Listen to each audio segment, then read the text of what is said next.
Hi friends, welcome to my channel Sheetal's kitchen Gujarati. આજે આપણે બનાવીશું એકદમ રેસ્ટોરન્ટ સ્ટાઇલ ભીંડાનું ગ્રેવીવાળું શાક.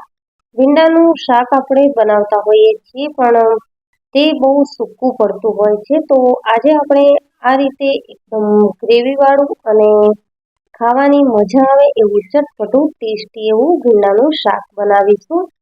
તો જો મિત્રો તમે મારી ચેનલ પર નવા હો તો ચેનલને સબસ્ક્રાઇબ જરૂરથી કરજો અને રેસીપી વિડીયો એન્ડ સુધી જરૂરથી જોજો અને મને કોમેન્ટ સેક્શનમાં જણાવજો કે તમને આ રેસીપી કેવી લાગી.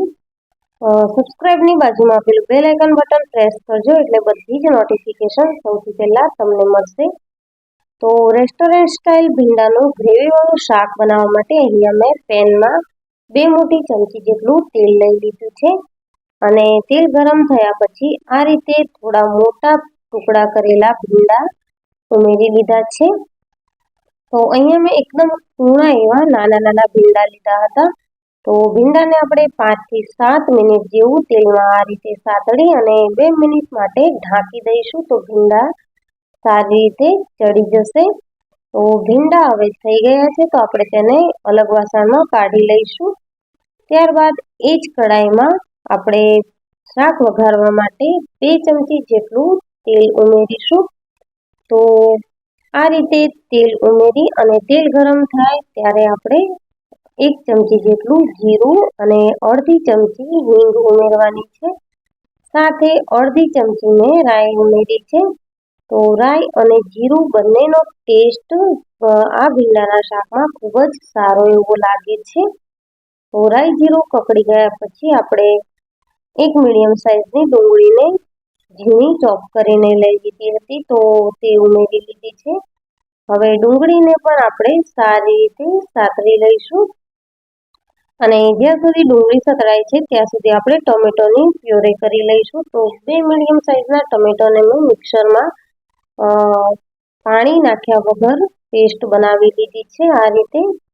તો અત્યારે આપણે પાણી ઉમેરવાનું નથી. જ્યારે ડુંગળી અને ટમેટાની પેસ્ટ સારી રીતે સતળાઈ જાય ત્યારબાદ જ આપણે પાણી ઉમેરીશું. તો અત્યારે ડુંગળી અને ટમેટાની પેસ્ટમાં આપણે મસાલા ઉમેરી લઈશું. તો મસાલામાં અડધી ચમચી હળદર પાવડર, અડધી ચમચી લાલ મરચું પાવડર, 1 ચમચી ધાણા જીરું પાવડર અને સ્વાદ પ્રમાણે મીઠું ઉમેરી લઈશું. તો બધા જ મસાલાને ગ્રેવીમાં આ રીતે મિક્સ કરી લેવાના છે અને ગ્રેવીની સાથે સાથે મસાલાનો કાચો ટેસ્ટ પણ જતો રહેશે. તો આ રીતે ઢાંકી અને આપણે થવા દઈશું ગ્રેવીને 2 મિનિટ જેવું. હવે આપણે મિક્સર જારમાં થોડું પાણી ઉમેરી અને ગ્રેવીમાં ઉમેરી લેવાનું છે. તો આ રીતે ગ્રેવી આપણી પરફેક્ટ એવી બની ગઈ છે. તો સાતળીને રાખેલા ભીંડા ઉમેરી લઈશું. તો આ રીતે ભીંડાને સારી રીતે મિક્સ કર્યા બાદ આપણે 2 થી 3 મિનિટ જેવું ઢાંકી લઈશું એટલે મસાલાનો બધો જ ટેસ્ટ છે તે ભીંડામાં આવી જશે.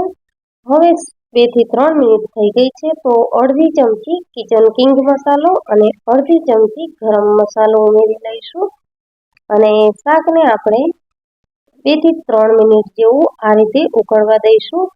સાથે અહીંયા મેં 1 ચમચી જેટલું દહીં ઉમેર્યું છે.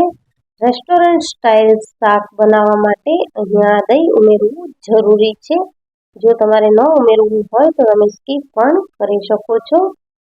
હવે 5 મિનિટ જેવું રહેવા દીધા બાદ શાક આપણું બનીને રેડી છે. તો તેને આપણે સર્વિંગ બાઉલમાં લઈ લઈશું.